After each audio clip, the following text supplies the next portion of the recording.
जय भीम, नमो बुद्धाय। डॉक्टर बाबा साहेब आम्बेडकर द्वारा लिखित ग्रंथ बुद्ध और उनका धम्म का 5वां भाग जो खंड 1 से है का आज हम पठन करेंगे। यदि आपको मेरा पठन पसंद आए तो मेरे चैनल को सब्सक्राइब और वीडियो को लाइक ज़रूर करें। भाग 5वां, बुद्ध और उनके पूर्वज। बुद्ध और वैदिक ऋषि। वेद मंत्रों अर्थात ऋचाओं या स्तुतियों का संग्रह है।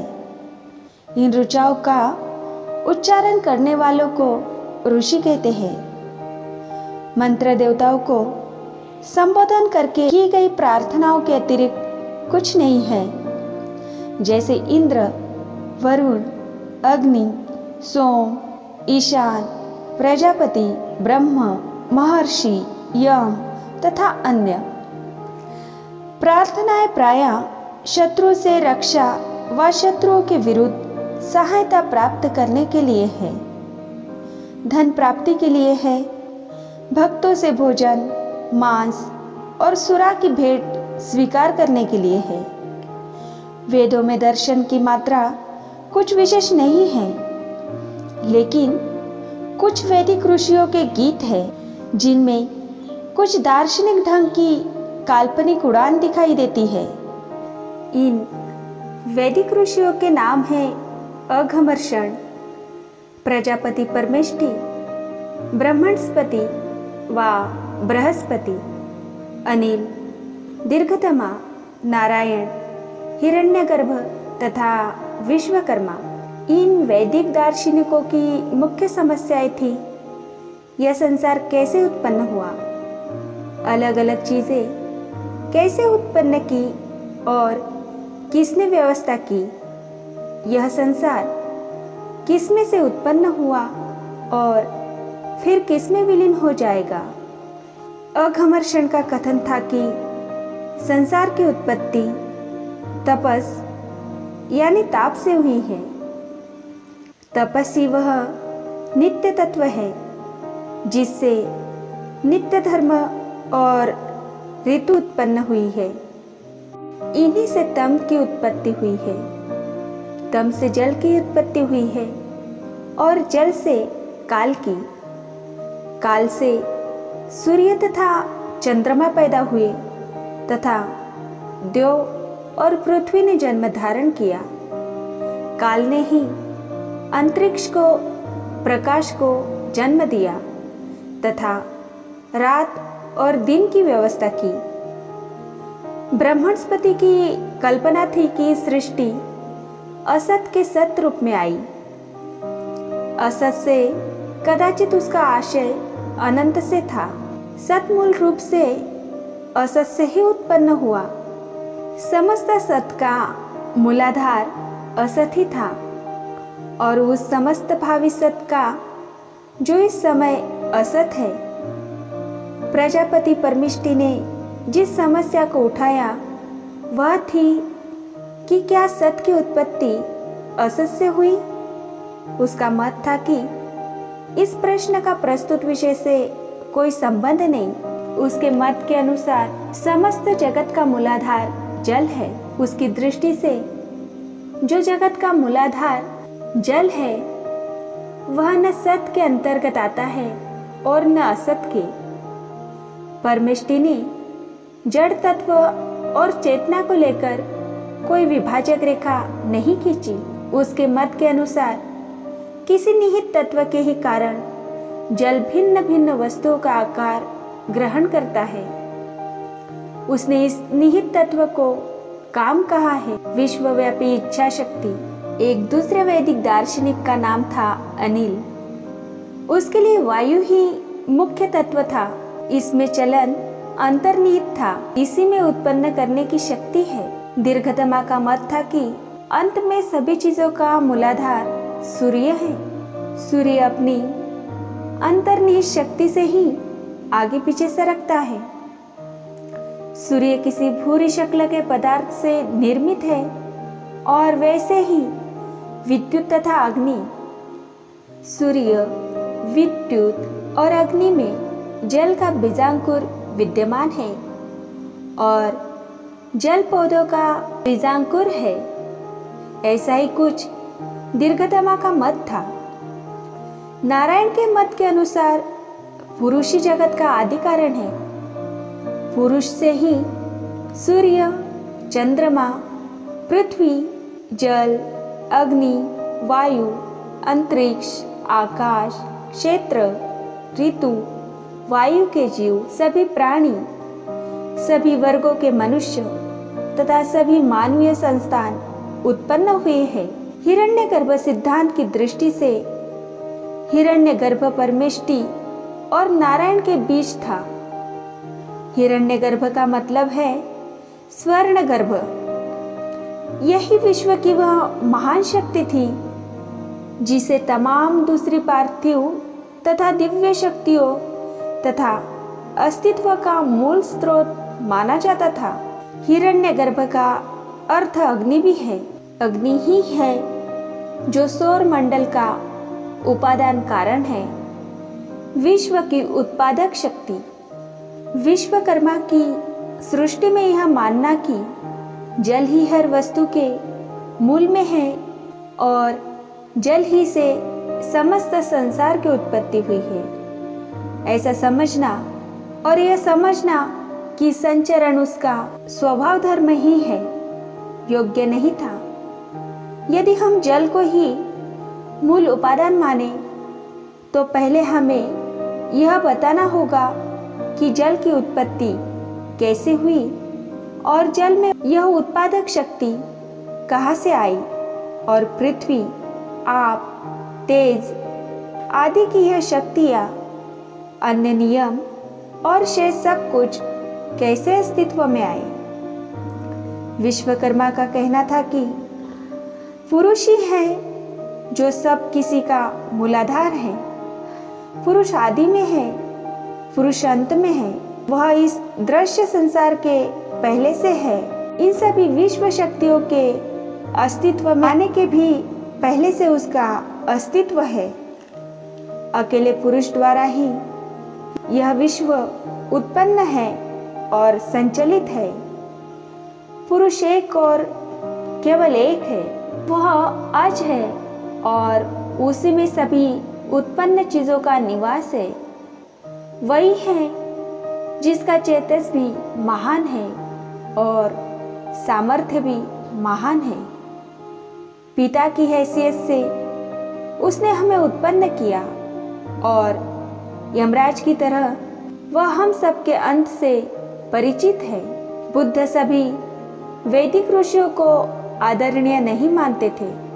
वह उनमें से कोई 10 ही ऋषियों को सर्वाधिक प्राचीन तथा मंत्र रचयिता मानते थे, लेकिन उन मंत्रों में उन्हें ऐसा कुछ नहीं दिखाई दिया जो मानव के नैतिक उत्थान में सहायक हो सके। बुद्ध की दृष्टि में वेद बालू के कांतार के समान निष्प्रयोजन थे। इसलिए बुद्ध ने वेदों को इस योग्य नहीं समझा कि उनसे कुछ सीखा जा सके व ग्रहण भी किया जा सके।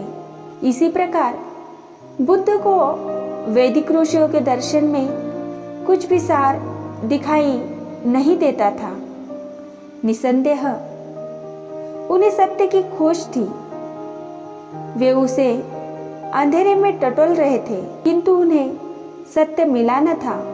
उनके सिद्धांत केवल मानसिक उड़ानें थी जिनका तर्क या यथार्थ बातों से कोई संबंध न था। दर्शन के क्षेत्र में उन्होंने किसी नए सामाजिक चिंतन की देन नहीं दी। इसलिए उसने वैदिक ऋषियों के दर्शन को बेकार जान उसकी संपूर्ण रूप से अवहेलना की। कपिल दार्शनिक। प्राचीन भारतीय दार्शनिकों में कपिल सर्वाधिक प्रधान है। उसका दार्शनिक दृष्टिकोण अनुपम था। वह एक अकेला दार्शनिक नहीं था, वह अपने में मानो एक दार्शनिक वर्ग ही था। उसका दर्शन सांख्य दर्शन कहा जाता था। उसकी दार्शनिक मान्यताएं चौंका देने वाली थी। सत्य के लिए प्रमाण आवश्यक है। सांख्य का यह प्रथम सिद्धांत है बिना प्रमाण के सत्य का अस्तित्व नहीं। सत्य को सिद्ध करने के लिए कपिल ने केवल 2 प्रमाण स्वीकार किए, प्रत्यक्ष और अनुमान। प्रत्यक्ष से मतलब है विद्यमान वस्तु की चित्त को जानकारी। अनुमान 3 प्रकार के हैं। पहला, कारण से कार्य का अनुमान, जैसे बादलों के अस्तित्व से वर्षा का अनुमान लगाया जा सकता है। दूसरा, कार्य के कारण का अनुमान, जैसे यदि नीचे नदी में बाढ़ दिखाई दे तो हम ऊपर पहाड़ पर वर्षा होने का अनुमान लगा सकते हैं। तीसरा, सामान्य तो दृष्ट अनुमान, जैसे हम आदमी के एक स्थान से दूसरे स्थान पर जाने से यह समझ सकते हैं कि वह स्थान परिवर्तन करता है। उसी प्रकार हम तारों को भी भिन्न भिन्न जगहों पर देखकर यह अनुमान लगाते हैं कि वे भी स्थान परिवर्तित होते हैं। उसका अगला सिद्धांत सृष्टि की उत्पत्ति के संबंध में था। सृष्टि की उत्पत्ति और उसका कारण। कपिल को किसी सृष्टिकर्ता का अस्तित्व स्वीकार न था।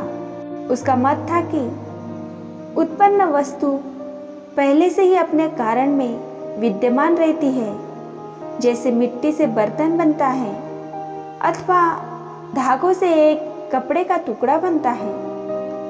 यह एक तर्क था जिसकी वजह से कपिल को किसी सृष्टिकर्ता का अस्तित्व मान्य न था।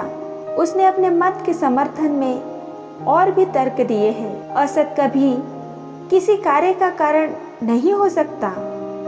वास्तव में नई उत्पत्ति कुछ होती ही नहीं। वस्तु उस सामग्री के अतिरिक्त और कुछ नहीं है जिससे वह निर्मित हुई है। वस्तु अपने अस्तित्व में आने से पहले उस सामग्री के रूप में परिणति को प्राप्त हो सकती है। तो इस वास्तविक संसार का मूल स्रोत क्या है? कपिल का कहना था कि वास्तविक संसार के 2 रूप हैं। पहला व्यक्त यानी विकसित तथा अव्यक्त यानी अविकसित। व्यक्त वस्तु अव्यक्त वस्तुओं का स्रोत नहीं हो सकती। व्यक्त वस्तुएं ससीम होती है और यह सृष्टि के मूल स्रोत बेमेल है। तमाम व्यक्त वस्तुएं परस्पर समान होती है, इसलिए कोई भी एक व्यक्त वस्तु किसी दूसरी व्यक्त वस्तु का स्रोत नहीं मानी जा सकती। और फिर क्योंकि वे स्वयं किसी एक ही मूल स्रोत से उत्पन्न होती है, इसलिए वे स्वयं वह मूल स्रोत नहीं हो सकती। कपिल का दूसरा तर्क था कि एक कार्य को अपने कारण से भिन्न होना ही चाहिए, यद्यपि उस कार्य में कारण निहित रहता ही है। जब यह ऐसा है तो विश्व स्वयं ही अंतिम कारण नहीं हो सकता। इसे किसी अंतिम कारण का परिणाम होना चाहिए।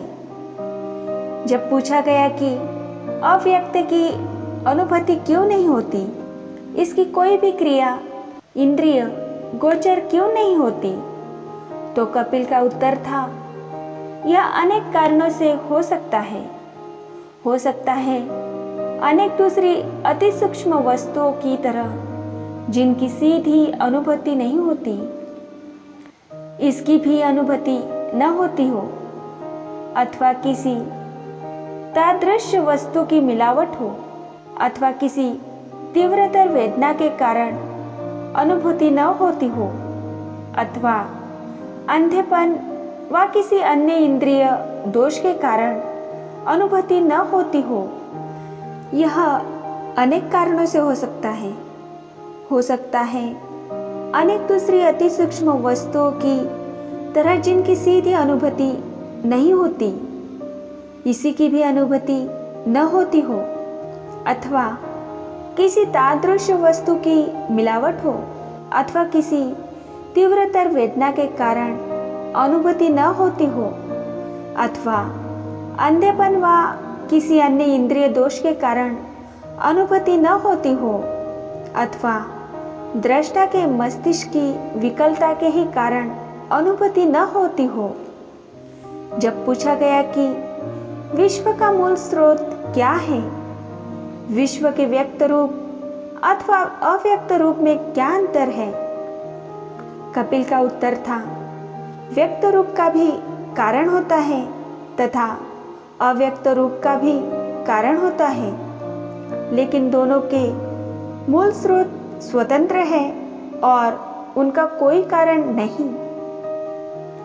व्यक्त वस्तुओं की संख्या अनेक है, वे देश काल से सीमित है, उनका स्रोत एक ही है, वह नित्य है और सर्वव्यापक है। व्यक्त वस्तुएं क्रियाशील होती है, उनके अंग व हिस्से होते हैं, सबका मूल स्रोत सटा ही रहता है, लेकिन न वह क्रियाशील होता है और न उसके अंग व हिस्से होते हैं। कपिल का तर्क था कि अव्यक्त की व्यक्त में परिणति उन 3 गुणों की क्रियाशीलता का परिणाम है जिनसे उसका निर्माण हुआ है। वे 3 गुण हैं सत्व, रज, तम। इन 3 गुणों के प्रथम अर्थात सत्व प्रकृति में प्रकाश के समान है, जो प्रकट करता है, जो मनुष्य को सुख देता है। दूसरा गुण रज है, जो प्रेरित करता है, जो संचालित करता है, जो क्रियाशीलता का कारण होता है। तीसरा गुण तम है, जो भारीपन का द्योतक है, जो रोकता है, जो उपेक्षा व निष्क्रियता को उत्पन्न करता है। तीनों गुण परस्पर संबंध होकर ही क्रियाशील होते हैं। वे एक दूसरे पर हावी हो जाते हैं, वे एक दूसरे के सहायक होते हैं, वे एक दूसरे से मिले रहते हैं। जिस प्रकार लोग तेल और बाती के परस्पर सहयोग से ही दीपक जलता है, उसी प्रकार यह तीनों गुण भी मिलकर ही क्रियाशील होते हैं। जब तीनों गुण एकदम बराबर मात्रा में होते हैं, कोई भी गुण दूसरे पर हावी नहीं होता, उस समय यह विश्व अचेतन प्रतीत होता है, उसमें विकास नहीं होता। जब तीनों गुण एकदम बराबर मात्रा में नहीं होते, एक गुण दूसरे पर हावी हो जाता है, तब विश्व सचेतन हो जाता है, उसमें विकास होना आरंभ हो जाता है। यह पूछे जाने पर कि गुणों की मात्रा में कमी पोशी क्यों हो जाती है, कपिल का उत्तर था कि उसका कारण दुख है। कपिल के दर्शन के सिद्धांत कुछ कुछ ऐसे ही थे। अन्य सभी दार्शनिकों की अपेक्षा बुद्ध कपिल के सिद्धांतों से ही विशेष रूप से प्रभावित थे। कपिल ही एक ऐसा दार्शनिक था जिसकी शिक्षाएं बुद्ध को तर्कसंगत और कुछ कुछ यथार्थता पर आश्रित जान पड़ी, लेकिन बुद्ध ने कपिल की सभी शिक्षाओं को स्वीकार नहीं किया। कपिल की उन्हें केवल 3 ही बातें ग्राह्य थी।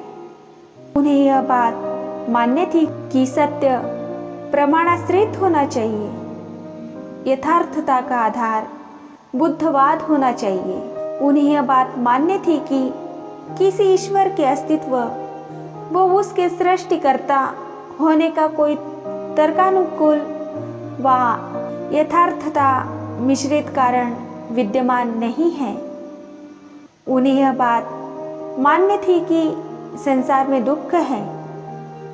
कपिल की शेष शिक्षाओं की उन्होंने उपेक्षा की, क्योंकि उनका उनके लिए कोई उपयोग न था। ब्राह्मण ग्रंथ। वेदों के बाद उस धार्मिक साहित्य का नंबर आता है जो ब्राह्मण ग्रंथों के नाम से प्रसिद्ध है। दोनों ही पवित्र ग्रंथ माने जाते थे। वास्तव में ब्राह्मण भी वेदों का एक भाग ही है। दोनों साथ साथ है और दोनों एक सम्मिलित नाम श्रुति है। ब्राह्मणों के दर्शन के 4 स्तंभ हैं। सबसे पहला स्तंभ है कि वेद न केवल पवित्र है बल्कि अपौरुषेय है। उनके किसी भी शब्द पर प्रश्न चिन्ह नहीं लग सकता। ब्राह्मणी दर्शन का दूसरा स्तंभ व दूसरी आधारशिला थी कि आत्मा की मुक्ति, जन्म मरण के संबंध से व संसरण से मुक्ति वैदिक यज्ञों तथा दूसरे धार्मिक क्रियाओं के उचित ढंग से पूरा करने और ब्राह्मणों को दान देने से ही हो सकती है। ब्राह्मणों के पास न केवल एक आदर्श धर्म की कल्पना थी बल्कि उन्होंने अपनी एक आदर्श समाज की कल्पना भी गढ़ रखी थी। इस आदर्श समाज के ढांचे का उनका अपना नाम था चातुर्वर्ण्य। यहाँ वेदों में जड़ा हुआ है और क्योंकि वेद तर्कातीत है और क्योंकि वेदों के किसी भी शब्द पर प्रश्न चिन्ह नहीं लग सकता, इसलिए एक आदर्श समाज के नमूने के रूप में चातुर्वर्ण्य भी तर्कातीत है और उस पर भी उंगली नहीं उठाई जा सकती। समाज के इस नमूने के कुछ आधारभूत नियम हैं। पहला नियम था कि समाज 4 भागों में विभक्त होना चाहिए: ब्राह्मण, क्षत्रिय, वैश्य और शूद्र। पहला ब्राह्मण, दूसरा क्षत्रिय, तीसरा वैश्य और चौथा शूद्र। दूसरा नियम था कि इन 4 वर्गों में सामाजिक समानता नहीं हो सकती। इन सबको क्रमिक असमानता के नियम से परस्पर बंधा रहना होगा। ब्राह्मण सर्वोपरि, ब्राह्मणों के नीचे क्षत्रिय, किंतु वैश्यों से ऊपर, क्षत्रियों के नीचे वैश्य किंतु शूद्रों से ऊपर, सबके नीचे शूद्र।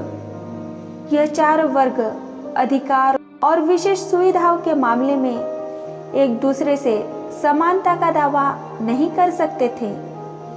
अधिकारों और विशेष सुविधाओं का उपयोग क्रमिक असमानता के नियम के अनुसार ही हो सकता था।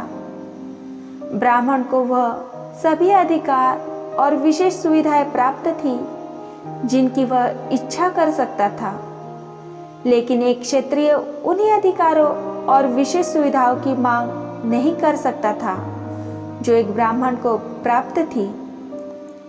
एक वैश्य की अपेक्षा उसे अधिक अधिकार और विशेष सुविधाएं प्राप्त थी।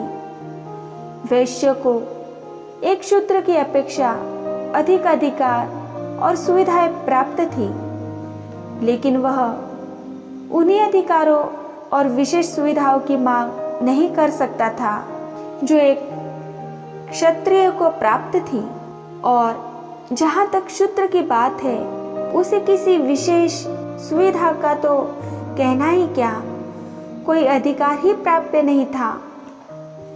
उसके लिए यही बहुत था कि वह ऊपर के 3 वर्गों को बिना रुष्ट किए किसी न किसी तरह जीवित रह सके। चातुर्वर्ण्य के तीसरे नियम का संबंध पेशे व जीविका के साधनों से था। ब्राह्मण का पेशा था पढ़ना, पढ़ाना और धार्मिक संस्कार करना। क्षत्रिय का पेशा था लड़ना, मरना, मारना। वैश्य का पेशा व्यापार था। शूद्र का पेशा था ऊपर के 3 वर्गों की सेवा करना। इन 4 वर्गों का यह विभाजन ऐसा न था कि एक वर्ग किसी दूसरे का पेशा कर सकता था।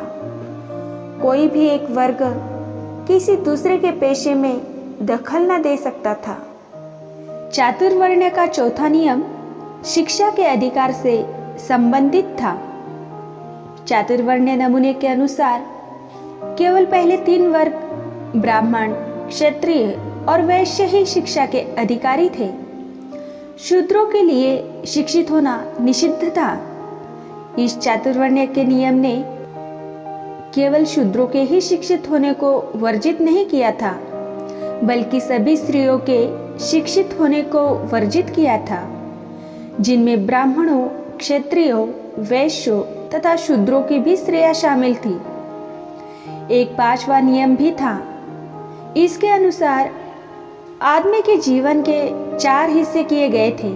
पहली अवस्था ब्रह्मचर्याश्रम थी, दूसरी अवस्था गृहस्थाश्रम थी, तीसरी अवस्था वानप्रस्थाश्रम और चौथी संन्यासाश्रम थी। प्रथम आश्रम का उद्देश्य था अध्ययन और शिक्षा। दूसरे आश्रम का उद्देश्य था वैवाहिक जीवन व्यतीत करना। तीसरे आश्रम का उद्देश्य था आदमी को वनवासी जीवन से परिचित कराना, बिना गृह त्याग किए पारिवारिक बंधनों से मुक्त हो जाना। चौथे आश्रम का उद्देश्य था ईश्वर की खोज और उससे मिलने का प्रयास। इन आश्रमों से तीनों ऊंचे वर्गों के पुरुष मात्र लाभान्वित हो सकते थे। शूद्रों और स्त्रियों के लिए पहला आश्रम वर्जित था। इसी प्रकार शूद्रों और स्त्रियों के लिए अंतिम आश्रम भी वर्जित था। ऐसा था यह दिव्य आदर्श समाज का नमूना, जिसे चातुर्वर्ण्य का नाम दिया गया था। ब्राह्मण ने इस नियम को ऊंचे आदर्शवाद में परिणित कर दिया था और इस बात की पूरी सावधानी रखी थी कि इसमें कहीं कोई कोर कसर न बाकी रह जाए। ब्राह्मणी दर्शन का चौथा स्तंभ था कर्म का सिद्धांत। यह आत्मा के संस्मरण के सिद्धांत का एक भाग था। ब्राह्मणों का कर्मवाद इस एक प्रश्न का उनकी ओर से दिया गया उत्तर था। जन्मांतर होने पर नए शरीर को लेकर आत्मा कहाँ नया जन्म ग्रहण करती है। ब्राह्मणी दर्शन का उत्तर था कि यह उसके पिछले जन्मों के कर्मों पर निर्भर करता है। दूसरे शब्दों में इसका यही मतलब है कि यह उसके कर्मों का परिणाम है। प्रथम सिद्धांत के बुद्ध कड़े विरोधी थे।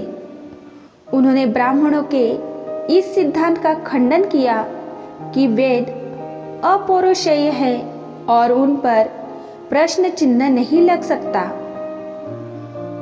उनकी सम्मति में कोई बात ऐसी हो ही नहीं सकती जो गत होने की संभावना से परे हो। किसी भी विषय में कोई बात अंतिम हो ही नहीं सकती। यथा आवश्यकता समय समय पर हर बात का परीक्षण हो सकना चाहिए। आदमी को सत्य और यथार्थ सत्य जानना चाहिए। बुद्ध के लिए विचार स्वातंत्र्य ही सत्य को प्राप्त करने का एकमात्र साधन है। वेदों के अपौरुषेयता को मान लेने का मतलब था विचार स्वातंत्र्य को सर्वथा अस्वीकार कर देना। इन्हीं कारणों से ब्राह्मणी दर्शन की उक्त स्थापना उन्हें सर्वाधिक अप्रिय थी। बुद्ध को ब्राह्मणी दर्शन की दूसरी स्थापना भी उतनी ही अप्रिय थी। बुद्ध ने यह तो स्वीकार किया कि यज्ञ करना भी उचित है, किंतु उन्होंने सच्चे यज्ञ और झूठे यज्ञ में विभाजक रेखा खींच दी। दूसरों के कल्याण के लिए आत्म परित्याग को ही बुद्ध ने सच्चा यज्ञ माना। आत्मस्वार्थ के लिए किसी देवता को प्रसन्न करने के उद्देश्य से किसी पशु की बलि देना बुद्ध ने झूठा यज्ञ बताया। अधिकांश ब्राह्मण यज्ञ देवताओं को प्रसन्न करने के लिए दी जाने वाली पशुओं की बलियां थी। बुद्ध ने इन्हें झूठे यज्ञ कहकर इनकी निंदा की। यज्ञ यदि आत्मा लाभ के लिए ही की जाते तो भी बुद्ध उसको करने के पक्ष में न थे। यज्ञ विरोधी लोग यह कहकर ब्राह्मणों का उपहास किया करते थे, यदि कोई एक पशु की बलि देने से स्वर्ग जा सकता है तो फिर शीघ्रतर स्वर्ग जाने के लिए अपने पिता का ही बलिदान क्यों नहीं किया जाता? बुद्ध इस मत से सर्वथा सहमत थे। यज्ञ का सिद्धांत बुद्ध को जितना बुरा लगता था, उतनी ही बुरी बुद्ध को यह चातुर्वर्ण की स्थापना लगती थी। ब्राह्मणवाद ने चातुर्वर्ण के नाम पर जिस प्रकार के समाज संगठन की कल्पना की, वह बुद्ध को सर्वथा अप्राकृतिक लगता था। इसका वर्गाश्रित स्वरूप अनिवार्य था और मनमाना था। यह किसी के हुक्म से रच दिए गए समाज के समान था। बुद्ध एक खुले और एक स्वतंत्र समाज के पक्षपाती थे। ब्राह्मणवाद का चातुर्वर्ण एक जड़ समाज रचना थी, अपरिवर्तनशील। एक बार ब्राह्मण के घर में जन्म ले लिया, हमेशा के लिए ब्राह्मण। एक बार क्षत्रिय के घर में जन्म ले लिया, हमेशा के लिए क्षत्रिय। एक बार वैश्य के घर में जन्म ले लिया, हमेशा के लिए वैश्य। और एक बार शूद्र के घर में जन्म ले लिया, हमेशा के लिए शूद्र। समाज रचना का आधार व्यक्ति का वह पद था, वह दर्जा था जो उसे ग्रह विशेष में जन्म ग्रहण कर लेने मात्र से प्राप्त था। कोई बड़े से बड़ा पाप कर्म भी उसे उसके दर्जे से गिरा न सकता था। इसी प्रकार कोई बड़े से बड़ा पुण्य कर्म भी किसी को ऊपर न उठा सकता था। न गुण की ही कहीं पूजा थी और न विकास की ही कहीं गुंजाइश थी। कोई भी समाज ऐसा नहीं है जिसमें असमानता हो, लेकिन ब्राह्मणवाद की बात ही दूसरी है। ब्राह्मणवाद द्वारा जिस असमानता के सिद्धांत का प्रचार किया गया है, वह उसका धार्मिक मान्य सिद्धांत है। यह असमानता अपने आप यूं ही प्रतिष्ठित नहीं हो गई है। ब्राह्मणवाद समानता को मानता ही नहीं, वास्तव में यह समानता के सिद्धांत का शत्रु है। ब्राह्मणवाद केवल असमानता से ही संतुष्ट नहीं रहा। ब्राह्मणवाद का प्राण क्रमिक असमानता में ही बसा था। समन्वय तथा मेल जोल की भावना की बजाय बुद्ध ने सोचा कि यह क्रमिक असमानता एक तो नीचे, उसके ऊपर, उसके और ऊपर, सबके ऊपर के वर्गों में क्रमिक घृणा की भावना पैदा कर देगी। दूसरी ओर उसी तरह सबके ऊपर, उसके नीचे, उससे और नीचे तथा सबके नीचे के वर्ग में क्रमिक जुगुप्सा की भावना पैदा कर देगी और इससे समाज में स्थायी संघर्ष बना रह सकता है। चारों वर्गों के पेशे भी निश्चित थे। चुनाव की स्वतंत्रता नहीं थी। इतना ही नहीं, यह पेशे कौमोपेश सामर्थ्य या हुनर के हिसाब से निश्चित नहीं किए गए थे, बल्कि जन्म के हिसाब से। चातुर्वर्ण के नियमों को ध्यानपूर्वक समझने बूझने से बुद्ध इस परिणाम पर पहुंचे कि ब्राह्मणवाद की सामाजिक व्यवस्था का दार्शनिक आधार यदि सर्वाश्रित नहीं था तो गलत अवश्य था। बुद्ध को स्पष्ट हो गया था कि इस व्यवस्था से सबके कल्याण की तो आशा की ही नहीं जा सकती, सबकी स्वार्थ पूर्ति भी नहीं हो सकती। निश्चय से जानबूझकर इसकी कल्पना ही इस ढंग से की गई है कि बहुत से लोग चंद लोगों के स्वार्थों की पूर्ति में निरत रहे। इस व्यवस्था में आदमी को स्वयं अपने आप मान प्रवर बने हुए मानवों की सेवा में झोंक दिया गया था। इसका उद्देश्य कमजोरों को दबाना और उनका शोषण था और उनको सर्वथा गुलाम बनाए रखना था। बुद्ध ने सोचा कि जिस कर्मवाद की ब्राह्मणवाद ने रचना की है, वह भी विद्रोह की भावना को सर्वथा सोख लेने के लिए ही है। अपने दुख के लिए स्वयं आदमी ही जिम्मेदार है। विद्रोह करने से भी कष्ट दूर नहीं किया जा सकता, क्योंकि उसके पूर्व जन्म के कर्म ने यह पहले ही निश्चित कर दिया है कि वह इस जन्म में दुखी रहेगा। शूद्रों और स्त्रियां, जिनकी मानवता को ब्राह्मणवाद ने बुरी तरह छिन्न छिन्न कर दिया था, सर्वथा शक्तिहीन थी। वह इस पद्धति के विरुद्ध जरा सिर न उठा सकती थी। उन्हें आज्ञा प्राप्त करने तक का अधिकार न था। इस जबरदस्ती के अज्ञान का ही यह दुष्परिणाम था कि वे यह कभी नहीं जान सकते थे कि किसने उन्हें इस दुरावस्था तक पहुंचाया है। वे यह जान ही नहीं सकते थे कि ब्राह्मणवाद के विरुद्ध विद्रोह कर उठने की बजाय वे ब्राह्मणवाद के भक्त और समर्थक बन गए। स्वतंत्रता प्राप्ति के निमित्त शस्त्र उठाने का अधिकार आदमी का अंतिम अधिकार है, लेकिन शूद्रों से शस्त्र धारण करने का अधिकार भी छीन लिया गया था। ब्राह्मणवाद के अधीन बेचारे शूद्र स्वार्थी ब्राह्मणों, शक्तिशाली क्षत्रियों और धनी वैश्यों के एक भयानक षड्यंत्र के शिकार मात्र बनकर रह गए। क्या उसमें सुधार हो सकता था? बुद्ध जानते थे कि वह भगवान की बनाई हुई सामाजिक व्यवस्था बताई जाती है, इसलिए इसमें सुधार नहीं हो सकता है। इसे केवल समाप्त ही किया जा सकता है। इन्हीं कारणों से बुद्ध ने ब्राह्मणवाद को सद्धम्म का जीवन के सच्चे धर्म का परम विरोधी मानकर अस्वीकार कर दिया। उपनिषद तथा उनकी शिक्षा।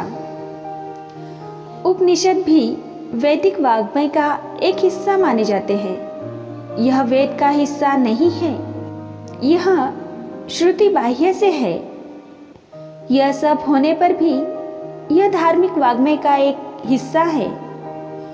उपनिषदों की संख्या काफी बड़ी है, कुछ महत्व के, कुछ यूं ही। कुछ में वैदिक सिद्धांतियों का ब्राह्मण पुरोहितों का काफी विरोध है। सभी एक बात में सहमत थे कि वैदिक अध्ययन अविद्या का ही अध्ययन है। वेदों और वैदिक विज्ञान को सभी अपरा विद्या ही मानते थे। वे सभी वेदों को अपौरुषेय न मानने के समर्थक थे। ब्राह्मणी दर्शन की ऐसी प्रधान स्थापनाओं जैसे यज्ञ और उनके फल, श्राद्ध कर, ब्राह्मण पुरोहितों को दिए जाने वाले दानों के महात्म्य को अस्वीकार करने में सभी एकमत थे, किंतु यह कोई उपनिषदों का मुख्य विषय न था। उनकी चर्चा का मुख्य विषय है ब्रह्म और आत्मा। ब्रह्म ही वह सर्वव्यापक तत्व है जो विश्व को बांधे हुए है, और आदमी की मुक्ति इसी बात में है कि उसकी आत्मा को इस बात का बोध हो जाए कि वह भी ब्रह्म है।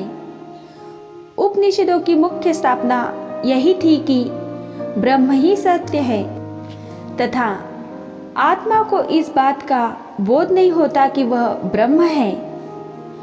प्रश्न पैदा हुआ, क्या ब्रह्म एक वास्तविकता है?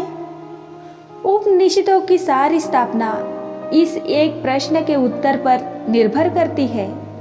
बुद्ध को ब्रह्म की वास्तविकता का कोई प्रमाण नहीं मिला, इसलिए उन्होंने उपनिषदों की स्थापना को अस्वीकार कर दिया।